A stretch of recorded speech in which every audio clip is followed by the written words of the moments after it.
24 की चौपाल का हमारा सफर मेरठ पहुंच चुका है और मेरठ में तमाम जगह बातचीत करने के बाद अब हम कुछ शिक्षक, कुछ समाजसेवी और कुछ डॉक्टरों के बीच में बैठे हुए हैं।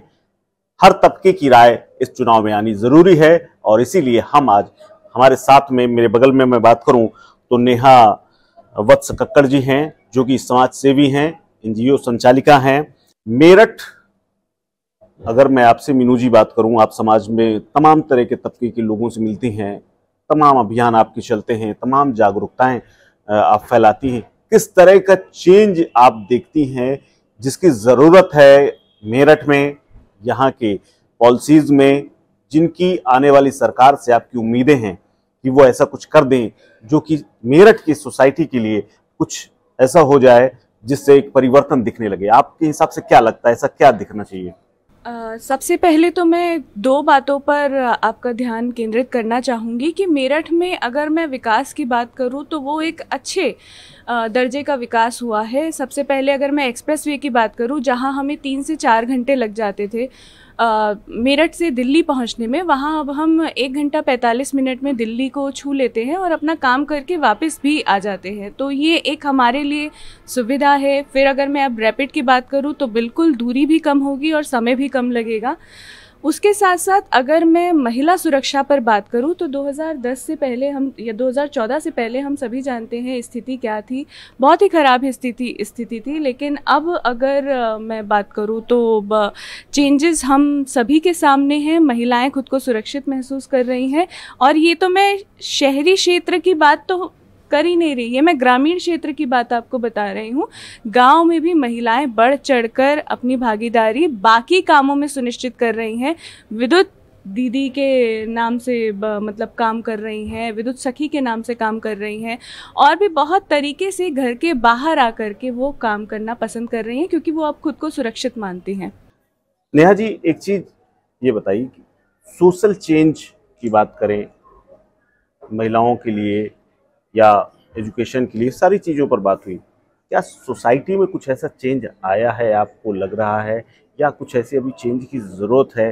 क्योंकि मेरठ का, जो मैंने पहले ही कहा, फिर से एक बार मैं उस बात को दोहराऊं, बहुत अगर मैं पश्चिम की बात करूं तो पश्चिम में मेरठ को गढ़ माना जाता था कि यहीं से सारी जो खुराफात है वो मेरठ से ही जन्मती है। हालांकि मेरठ की बहुत सारी खूबियाँ भी हैं, ऐसा नहीं है, लेकिन खुराफात, उसमें क्या कुछ चेंज आया है? वो कुछ खत्म हुआ है? अब सिविलाइजेशन थोड़ा सा और बढ़ा है?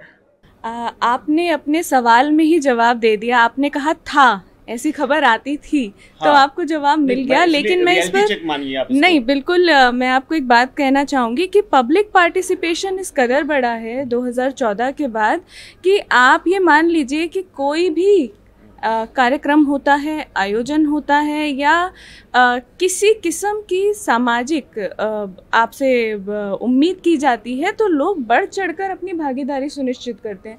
और किसी भी समाज के उन्नति के लिए पब्लिक का पार्टिसिपेशन बहुत इम्पॉर्टेंट होता है। आप ये देखिए, ठीक है, आप चुनाव हो रहे हैं, चुनाव जीत भी जाएंगे, पॉलिटिशियंस आ रहे हैं, आते रहेंगे, आके चले भी जाएंगे, लेकिन जब तक उस समाज का जुड़ाव नहीं होगा, उस समाज की भागीदारी नहीं होगी, तब तक आप राष्ट्र को उन्नत राष्ट्र नहीं बना सकते, जो कि सबसे बड़ा बदलाव 2014 के बाद हम लोगों ने महसूस किया है और यहाँ पर योगी जी के बाद हम लोगों ने महसूस किया। और ये योगी जी के बाद मतलब कब? बिल्कुल 2014 या 2017?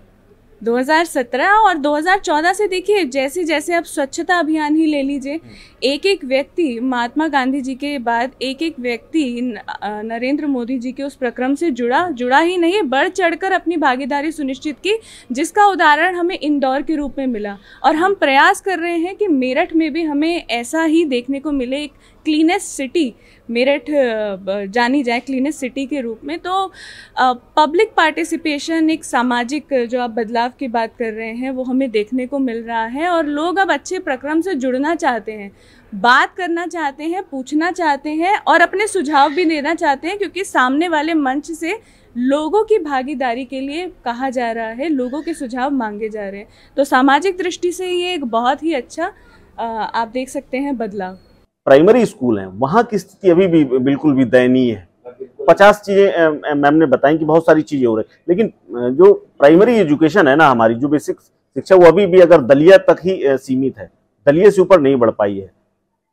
इसमें एक बात मैं बस ये जोड़ना चाहूँगी कि जब भी ऐसा आता है कि लोग कहते हैं सरकारी विद्यालय या लोग कहते हैं सरकारी चिकित्सालय हॉस्पिटल, तो लोगों का मुंह वैसे ही उतर जाता है। तो इस मानसिकता में बदलाव की ज़रूरत है। एक बहुत छोटा सा उदाहरण मैं दे रही हूँ, क्योंकि सामाजिक कार्य करती रहती हूँ, तो मेरे पास फ़ोन भाई सहयोग के लिए और इस तरीके से आते रहते हैं। तो मेरे पास एक फ़ोन आया कि दीदी MRI होना है और आप कुछ मतलब सहयोग कर दीजिए। तो मैंने कहा आप प्यारेलाल हॉस्पिटल जाइए।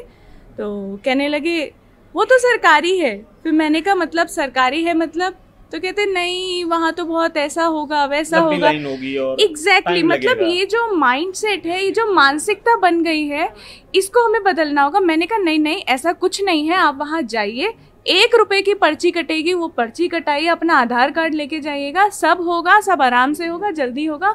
और यकीन मानिए, मैं आपको अपना व्हाट्सएप दिखा सकती हूँ, 1 घंटे बाद मेरे पास मैसेज आया कि दीदी वो हो गया, बहुत बहुत धन्यवाद।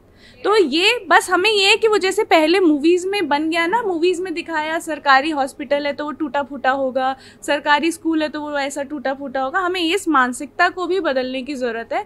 सरकारी स्कूलों में अच्छे शिक्षक हैं, अच्छा इंफ्रा भी है, और अच्छा इंफ्रा हो सकता है, जैसा कि हम हमेशा मतलब मैं हमेशा फील करती हूँ कि हमेशा स्कोप है डेवलपमेंट का, कहीं पर भी सुधार कार्य हमेशा होते रहना चाहिए। तो लेकिन बस हमें इस चीज़ से बचना है कि पहले से ही एडमेंट ना हो जाए किसी चीज़ को लेकर के कि ये अगर सरकार से जुड़ा है तो ये बेकार ही होगा। ऐसा नहीं है, चीज़ें बदल रही हैं, चीज़ें बहुत अच्छे बदलाव की ओर है, हमें अपनाने की ज़रूरत है। अगर पूरी लबोलुआब अगर बातचीत का बताया जाए तो थोड़ा है, थोड़ी की ज़रूरत है।